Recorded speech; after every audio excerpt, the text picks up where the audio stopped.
মনোযোগ দিয়ে কথা শুনতে হবে। আমার স্লোগান, আমি চাই যে আমাদের সন্তানরা, আমাদের কর্মীরা, আমাদের ছাত্ররা তারা তাদের কণ্ঠ থেকে যেন আল্লাহু আকবরের স্লোগানের এই ধ্বনি কেউ কেড়ে নিতে না পারে। কারণ আমাদের এই তরুণ প্রজন্মের কণ্ঠের এই আল্লাহু আকবরের ধ্বনি, এটাই হলো এ জাতির রূহ রওয়া, এটাই হলো এ জাতির প্রাণ স্পন্দন। এই জন্য অনেকভাবে চেষ্টা করা হয়, কখনো শক্তি প্রয়োগের মাধ্যমে, কখনো হুমকি ধমকি প্রয়োগের মাধ্যমে, কখনো আতঙ্ক সৃষ্টির মাধ্যমে, আবার কখনো কখনো নেক্সট সুরতে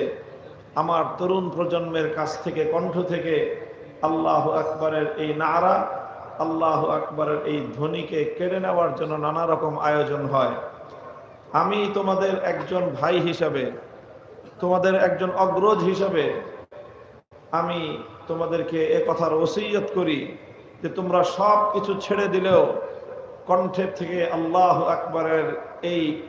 তাকবীর ধ্বনি যেন তোমাদের কাছ থেকে কোনো শক্তি কেড়ে